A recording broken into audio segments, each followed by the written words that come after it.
बागेश्वर धाम के पीठाधीश्वर पंडित धीरेन्द्र कृष्ण शास्त्री देश के अलग अलग हिस्सों में दिव्य दरबार लगाते हैं। इस दौरान उनके शरण में आने वाले भक्तों के जीवन में आने वाली परेशानियों को दूर करने का मंत्र देते हैं। बाबा मंच से दरबार में मौजूद किसी भक्त का नाम पुकारते हैं, जिसके मंच पर पहुंचते ही वे उनके सामने अपनी पर्ची खोल देते हैं, जिसमें भक्त का पूरा बायोडेटा होता है और वो किस परेशानी से गुजर रहा है इसका भी जिक्र होता है। बाबा का दावा है कि उन्हें भक्त के बारे में पहले से कुछ पता नहीं होता, उसके नाम का ऐलान होते ही सब कुछ अपने आप पर्ची में दर्ज हो जाता है। जैसा कि आप जानते हैं कि इन दिनों बागेश्वर धाम हर तरफ चर्चाओं में है। ऐसे में न्यूज चैनल वाले बागेश्वर महाराज जी की और उनके दिव्य दरबार की शक्तियों के बारे में जानने के लिए ही पहुंचे, लेकिन बागेश्वर बालाजी सरकार की कृपा से बागेश्वर महाराज जी ने खुद मीडिया वालों की पोल खोल दी और मीडिया वाले अंत में बागेश्वर धाम में नतमस्तक हो करके वापस लौट आए। साथ ही में बागेश्वर बालाजी सरकार से आशीर्वाद लेकर के भी आ गए।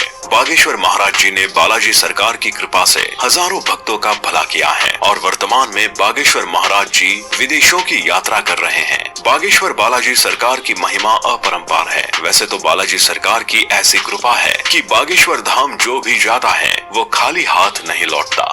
बागेश्वर बालाजी उसकी झोली को हमेशा भरते आए हैं और भरते रहेंगे। इसी के साथ ही बागेश्वर महाराज दूसरे जिलों या अन्य राज्यों में अपनी कथा करने और दरबार लगाने के लिए जाते हैं, तो वहाँ भी बड़े बड़े मीडिया कर्मी और पत्रकार बागेश्वर महाराज जी की परीक्षा लेने की कोशिश करते हैं, लेकिन बागेश्वर महाराज जी की तरफ से पत्रकारों को चैलेंज दे दिया था और उस चैलेंज में पत्रकारों को हार का सामना करना पड़ता है और अंत में पत्रकारों को बागेश्वर महाराज और बालाजी के चरणों में नतमस्तक होना पड़ता है।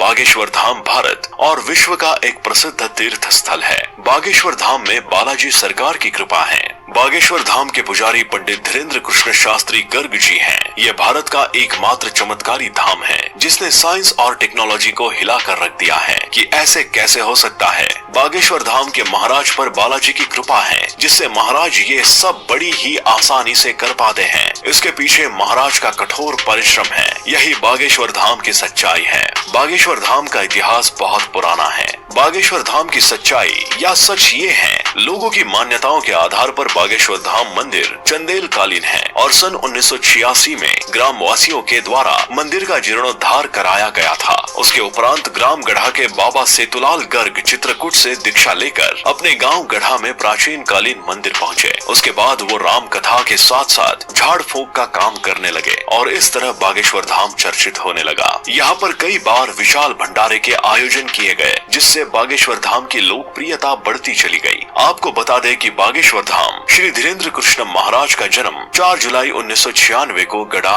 छतरपुर मध्य प्रदेश में हुआ। लोग इन्हें महाराज बागेश्वर धाम के नाम से तथा चमत्कारी महाराज के नाम से भी जानते हैं। वर्तमान समय में धीरेन्द्र कृष्ण महाराज बागेश्वर धाम मध्य प्रदेश में ही अपना दरबार लगाते हैं तथा लोगों की समस्या का समाधान करते हैं। बागेश्वर धाम महाराज ने बचपन से ही रामायण महाभारत जैसे काव्यों का अध्ययन किया। इसके बाद इन्होंने वृंदावन में जाकर आगे की पढ़ाई करने की कोशिश की, लेकिन गरीबी की वजह से ही वृंदावन आगे की पढ़ाई नहीं कर पाए, तो इन्होंने बागेश्वर धाम में स्थित हनुमान जी के मंदिर में ध्यान लगाना प्रारंभ कर दिया। वही जैसे ही हर मंदिर में प्रसाद मिलता है, वैसे ही यहाँ पर प्रसाद के रूप में भभूति या भस्म दी जाती है, जो कि महाराज धीरेन्द्र कृष्ण के दादा गुरुजी के समय वितरित की जा रही है। इस भभूति को लेकर ऐसा कहा जाता है कि इस भभूति को जो अपने घर में लेकर आता है अथवा किसी भी प्रकार के रोगी को इसका सेवन या शरीर पर लगाता है तो उसके सभी रोग और कष्ट दूर हो जाते हैं। अगर बात करें कि आखिर बागेश्वर धाम की महिमा क्या है, तो बागेश्वर धाम एक ऐसा धाम है जहाँ पर सभी दीन दुखियों का दुख दूर हो जाता है। इसलिए आज यहाँ पर देश के कोने कोने से लोग पहुँचते हैं और अपनी अर्जी लगाते हैं।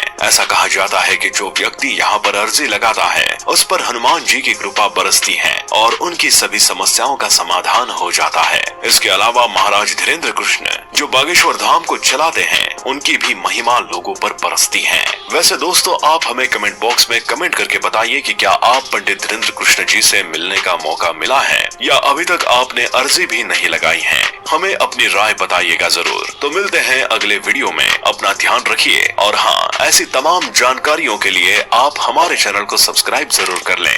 धन्यवाद।